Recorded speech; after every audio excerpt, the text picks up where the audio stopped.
Hello everyone, longest time. Welcome back to Intimacy Insights by Anais. I'm really glad you could join me today. Today we'll be talking about a topic that's been stirring up a lot of debates lately. Men say they want submissive women, but can they really handle it? Now I know that sounds like a bold statement, and it is actually, but stick with me because we're going to be breaking it down in a way that is real, relatable, and very honest. So let's start by talking about what we mean when we say submissive. For many, that word might immediately bring up image of someone who is quiet, passive, or even weak. But in the context of relationships, I think submission is more about choosing trust. It's about a partner who willingly supports and sometimes let the other take the lead. Not because she's incapable of speaking up, but because she made a conscious choice to create harmony and balance. And here is the catch. This choice only works if the partner who is in the dominant role truly understands what it takes to lead with care, respect, and emotional intelligence. Very important. Now, here is where we see the disconnect. A lot of guys might say they are attracted to a woman who is nurturing or perhaps a bit more reserved, someone who gives him space to shine. But then, when the reality of that dynamics comes into play, it can get way more complicated. Real leadership in a relationship demands more than just expecting the other person to step back. It's about being accountable, understanding that when you call the shots, you're responsible for making sure both of you feel heard and valued in the relationship. If a guy talks about wanting a submissive partner but isn't ready to put in that hard work, then that's a recipe for some serious friction. Let's get personal for a minute. I've had conversations with friends and followers from both the millennial and the Gen Z generations, people just like us.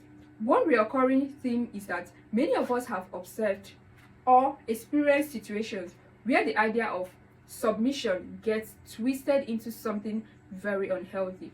Take, for example, the expectation that if one partner chooses to be more passive, that's submissive, then the other should automatically take charge in every aspect, even in communication and emotional decisions.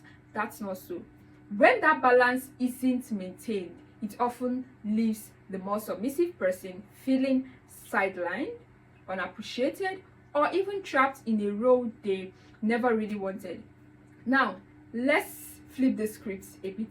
Imagine a relationship dynamic where a partner chooses to be submissive, but that decision is respected and nurtured. In these healthy situations, submission isn't about being a doormat. It's about the freedom to lean on your partner because you trust them to care for your needs and to lead when necessary. The dominant partner, on the other hand, must understand that with that decision, with that choice, comes huge responsibility. They need to be very mindful, compassionate, and proactive about ensuring that their partner still has a strong voice in the relationship. It's a true partnership where both individuals are actively working together, even though one has chosen to step back at times. I want to emphasize that this isn't a one-size-fits for all situations.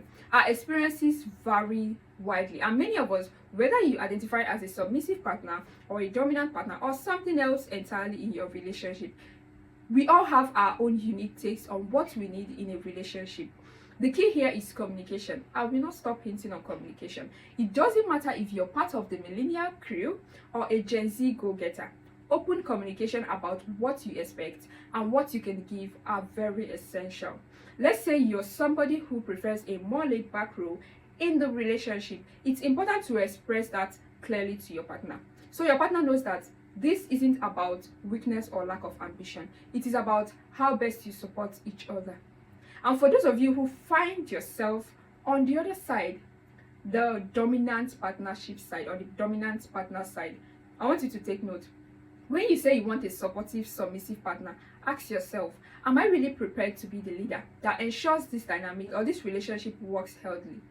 That means more than just calling the shot. It means making room for your partner to voice concerns, opinions, and ideas. A successful relationship dynamic like this is built on mutual respect, clear boundaries, and the flexibility to adapt as things change.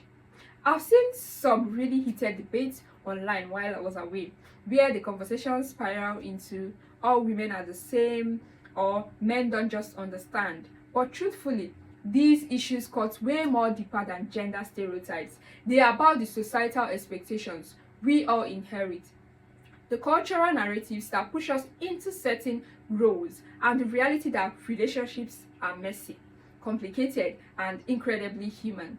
And honestly, that messiness is what makes our stories so relatable and interesting. Now, think about some of your own experiences. Have you ever felt like you were expected to fit into a specific role because of your gender?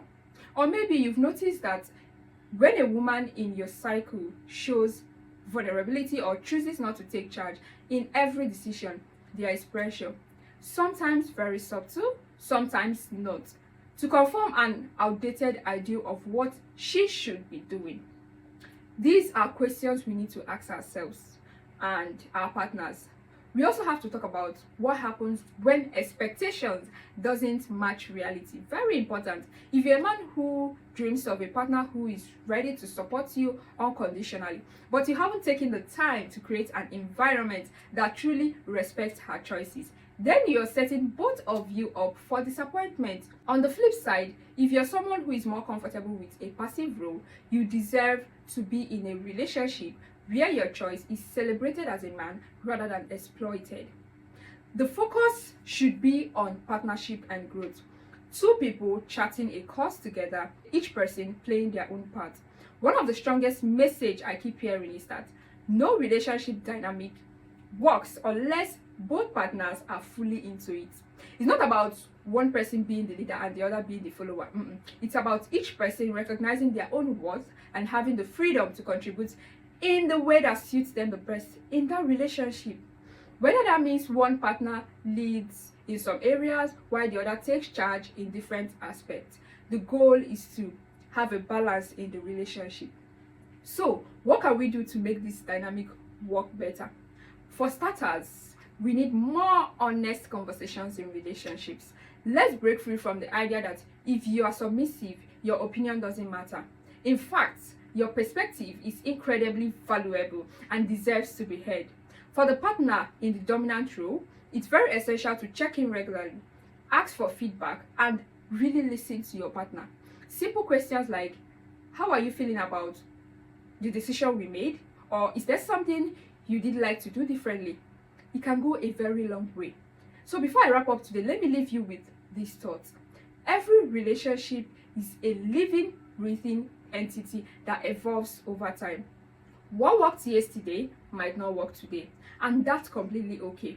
The important thing is that both people are committed to growing together, understanding each other's needs, and never taking the other's trust for granted. So I would love to hear your stories and your thoughts on this topic in the comment section, or you can send me an email. Have you ever experienced this kind of disconnect? How do you manage expectations in your relationships?